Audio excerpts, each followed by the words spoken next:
Welcome back to Taiwan Report. I'm Donovan Smith. All right, today a little bit of news that has been cropping up today and yesterday. Han Guoyu, there's a report out on him that alleges that he sought Canadian citizenship or at least residency via a Quebec investment plan. Now, his wife and Eric Chu have been running up and down the country, making a lot of campaign stops, but yesterday Han himself only made 2. Now, there are various allegations or suggestions as to why this may be. Some think that he's trying to keep a low profile so there are no more gaffes. Another possibility is that some legislators don't want to appear on stage with him.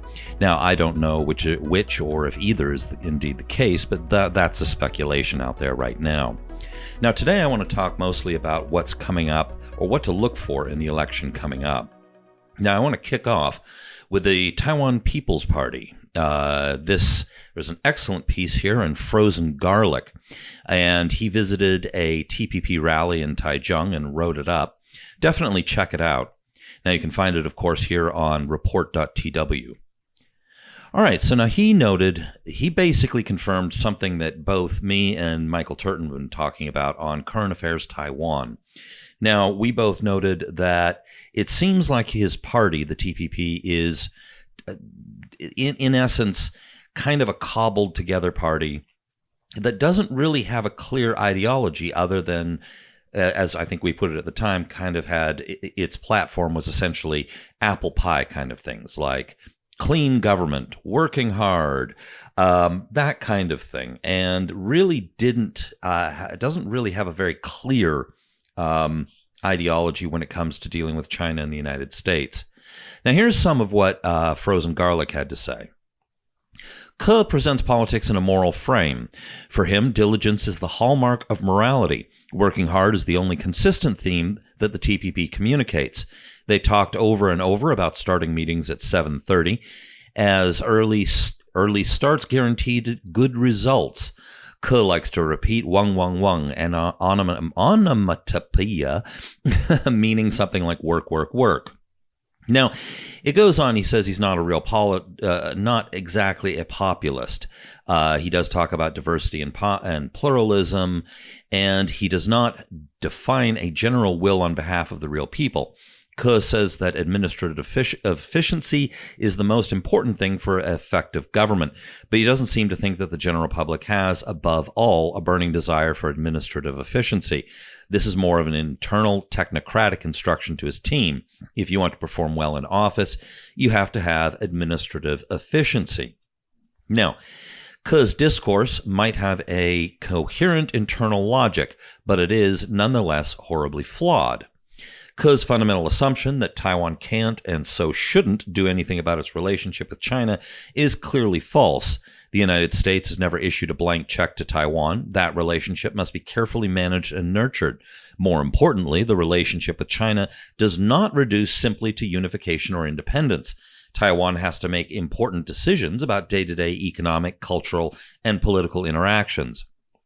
These decisions will have an enormous impact on how the relationship develops in future years and decades. That relationship will, in turn, affect the choices around Taiwan's future status. Ke simply doesn't want to talk about how he would manage China policy.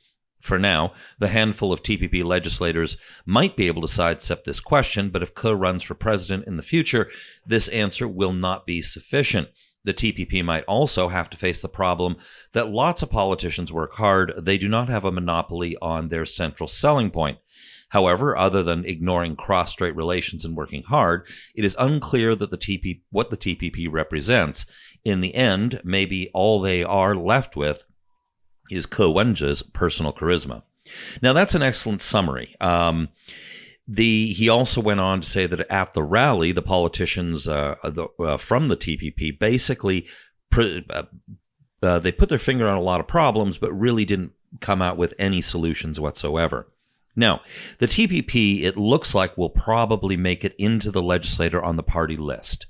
Now, what that means is there's 34 seats in the legislature that are assigned proportionally by voting for a party.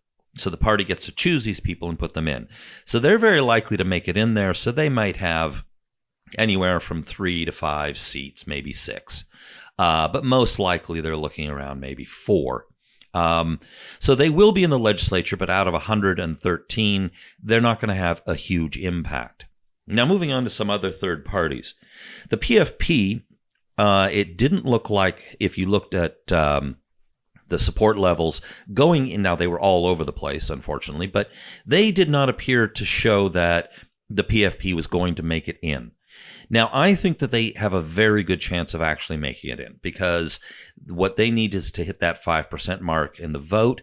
There were quite a few people out there who were undecided, and there's a good chunk of the population, possibly as much as 40%, that will not vote for the DPP, are not really keen on these new pan-green parties or third force parties, and they are upset or unhappy with the KMT over their party list that they released. So I think that those undecideds who won't vote for any of the others but are upset with the KMT will probably push them over the top.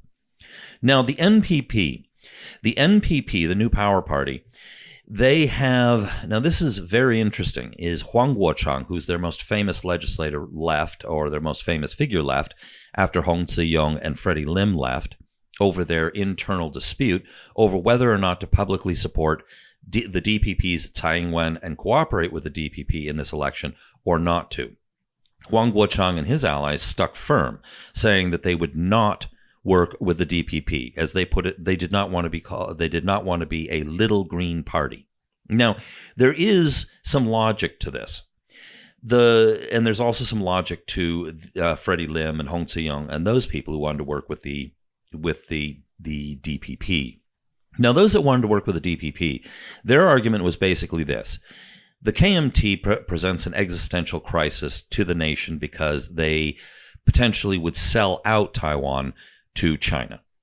And so they felt that it was more important to work with the DPP to head off the KMT, that was their priority. Now, the NPP now that's left with Huang Guochang and his allies isn't working with the DPP. Now, Huang Guochang in particular has made a reputation of himself for taking on the KMT and the DPP. Now, this long-term may be a very good strategy. The reason why I say this is because as the KMT collapses, of which more on that later, there needs to be a logical, coherent, and strong and clear opposition to the DPP to take the role of opposition party. Now, the NPP already has some brand recognition. They have considerable support among the youth, more of which on that in a minute. But they have something that if they can keep that image of being separate and they can make it into the legislature, that could see them a long way. However, Huang Guochang is number 4 on the party list, which means that the party will have to get something like 8 to 10% in the national poll for him to get into the legislature. And that's a bit of a risk on his part. Now, that has the advantage, of course, mobilizing and enthusiasm, providing a lot of enthusiasm and energy to his people and his team to make sure that they get enough votes to make sure that he's in the legislature. But if he's out, they're going to have 3 people who are not particularly well known. So that's a risk for the NPP. If this gamble pays off, then they remain high visibility, and they can really build on working to become a major opposition party going forward. Now, the Taiwan Statebuilding Party. Now, whether or not they get into the legislature or not is a unclear one. They are a Kaohsiung-based party. They're fairly new, but they have one stellar candidate in Chen Bo-wei, also known as Sang Q, who is running in the Taichung 2. He's running against the powerful Yen family of the black faction in Taichung. Now, they represent sort of old school politics. This is a patronage faction family. Yen Qingdao is legendary, been in and out of jail. And right now, the seat is held by his son, Yen Quanheng. Now, Yen Quanheng is, of course, the favorite to win.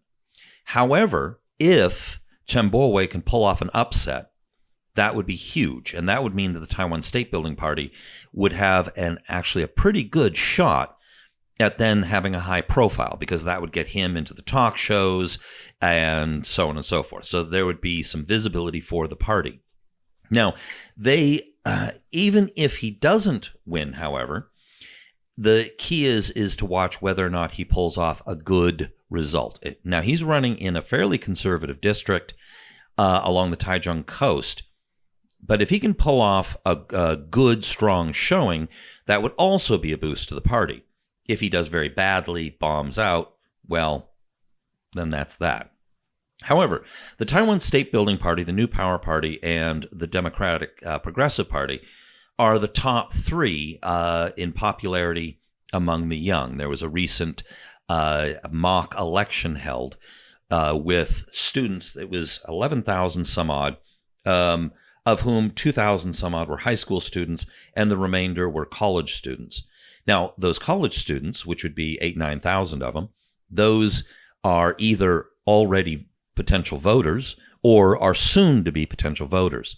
And they picked in order on the party on their mock party list the New Power Party, only about a percentage point ahead of the DPP, the Democratic Progressive Party, who is only about a percentage point ahead of the Taiwan Statebuilding Party. The three of those parties got nearly 80% of the support of the youth. So the Taiwan Statebuilding Party, if they can pull off a good result in this election, that would mean that they are also a potential force going forward. So definitely something to keep an eye on. Now, they have, if they can get past the 5% margin to actually get seats in the legislature on the party list with proportional representation, that could be tough. In the run-up to the election, the support for them, because the support levels were in all the different sources were all over the place. So who knows? Some of them had them above the 5%, some didn't. Their biggest challenge may be that the young who might support them may put their vote strategically to the New Power Party. That may be their biggest challenge there. All right, very quickly, I just want to jump to a few quick. I'd like to mention in The Diplomat, there's a very intriguing article here. It's the downside of Taiwan's foreign policy under Tsai. It's by Nick Aspinwall, who's always solid. The Lowy Institute, this is by Natasha Kassam and Richard McGregor. I don't know him. This is China has lost the battle for public opinion in Taiwan. That is definitely an article to check out. It covers a lot of ground between the relations between Taiwan, China, the United States, and Australia's role in that. Also, check out, this is the Diplomat that I mentioned, the Tsai Doctrine. That's the one I mentioned a moment ago. And I'm going in the wrong direction here. All right, let's try this. I'm new at this. All right, so here's the frozen garlic article. And let me finish up here on Ketagalam Media. This was by Kat Thomas, and she talks about the household registration system and how it disenfranchises its young voters. Check that out on Ketagalam Media. But she notes that because young voters or voters in Taiwan by law have to vote where they're legally registered, this will impact the NPP and the Taiwan Statebuilding Party the most, because young tend to work or study in other cities, and they don't have a lot of finances or time to go back to where they're originally from to vote. Anyway, check that out. That's Kat Thomas on Ketagalam Media. Taiwan's household registration system disenfranchises its young voters. All right, let me remind you that I'll be on ICRT as part of the coverage team reporting live on election night as the results come in. I'll be covering the Taichung angle. And then Current Affairs Taiwan, our show with me and Michael Turton, we're going to be doing a special election, a post-election wrap-up. We'll be recording on Sunday evening instead of our regular Monday evening. So look forward to that, and I hope you tune in. Also, check us out daily on report.tw.